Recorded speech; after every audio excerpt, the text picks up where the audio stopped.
Let's go ahead and take a walk through Facebook's balance sheet. And along the way, let me highlight some analytical portions that I think will be helpful in your development in developing a lens that's a financial point of view.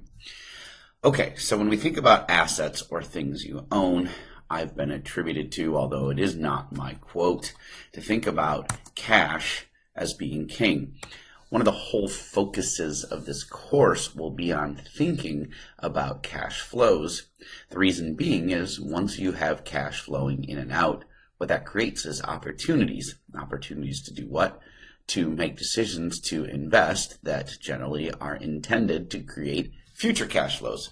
So in looking at the balance sheet, the first thing I always run to immediately is cash. And we take a look at the fact that if we measure this in millions of dollars, Facebook has gone from then $11 billion in cash to up over $40 billion in cash.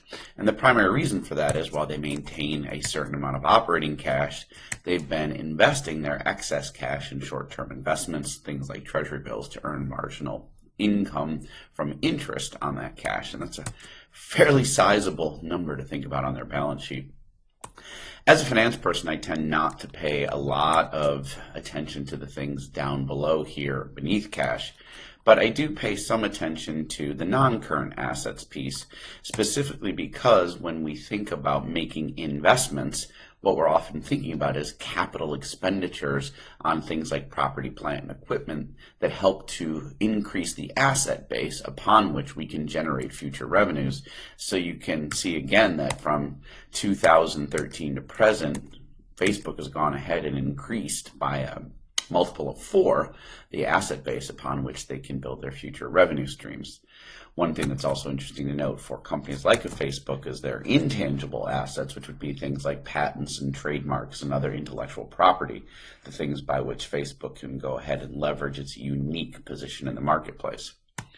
Scooting on down then into liabilities, we do pay some attention in finance to short-term debt, especially if those types of debts are current portions of long-term debt that are about to mature, because that puts a major strain on our cash. And that's why in a little bit we're going to look at some of the ratios that help us look at things like our abilities to pay with our cash our short-term obligations.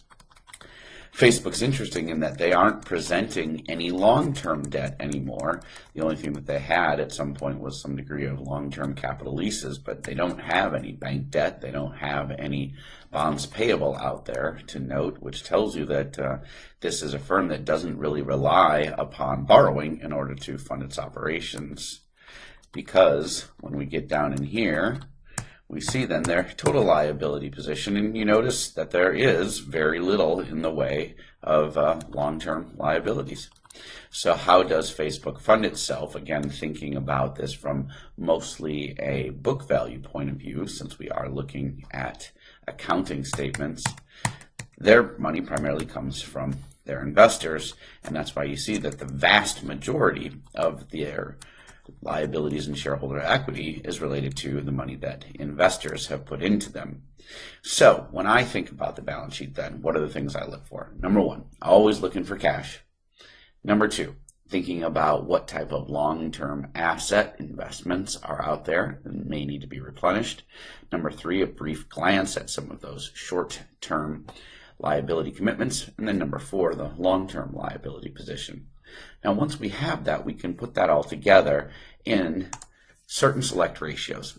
So I've gone ahead and from your textbook, and if we toggle on over to that text, we're dealing again here in the accounting, finance, and measuring corporate performance section. So if I was to have your textbook, it's somewhere in and around page 105, where I took a snapshot of a portion of the table 4.6, and I just truncated this part on the right hand side since these are specific to an example that's in the text for Home Depot. But what I did is just give you some of the formulas that you can use to cross-reference. So I selected 4 real quickly, and then we will use some Excel functionality to solve those. So for example, if we want to think about profitability, return on equity, And whenever I have a formula, I like to analyze the components of it so that I can understand what it's trying to tell me. And the way that I like to think about things is, in this particular case, for every $1 in equity that's on the denominator, how much net income is produced. So if you think about that, if equity is the amount that investors have put into the firm, and net income then represents profit, this is really saying what is the percentage that we create on shareholders' money, or for every $1 that shareholders give us, granted on a book value point of view, what is the percentage return we provide in profit? This net income is an income statement item, and then equity would come off of the balance sheet. So to calculate that, anytime you want to do a formula in Excel, it starts with equals. Now I want to go to find the net income, so I'll go to Facebook's 2017 net income line right here, and then divide that off the balance sheet by 2017.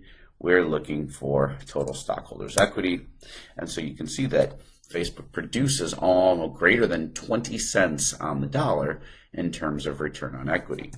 One of the things that you'll want to get accustomed to in Excel is always the referencing in what's called the formula bar so that you can see those inputs. All right, so let's see now how they do in terms of converting their revenues into profit in terms of the profit margin. If we look for the profit margin, it's just net income divided by sales. Those are both income statement items, so we click equals. We go over to the income statement. Here's our 2017. We've got our net income. We divide that then by our revenues, and Facebook produces almost 40 cents in profit for every dollar they sell, which is amazingly high. All right, total debt ratio.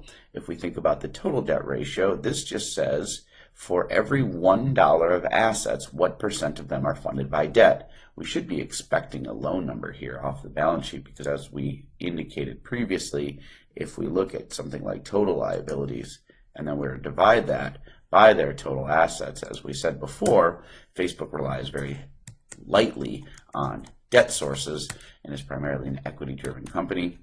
And then one of my favorite quick ratios, not the quick ratio, one of my favorite quick ratios performed is current ratio, which says for every $1 in liabilities that you owe right now, how many dollars do you have to pay that off? Those are both balance sheet items. So I'm going to the balance sheet. I'm looking then for every dollar that we have, which would be our total current assets. And if we divide that then by our total current liabilities, for every $1 that we owe, we've got over $12 to pay that off. I have not done any analysis of Facebook prior to now, but I can tell you that those numbers are substantial. What brings these numbers to life, though, is really two big things. The first thing is understanding the components of the formula. That's why I like us doing this chapter so well, so that we can say things such as for every $1 in liabilities, how much assets do we have?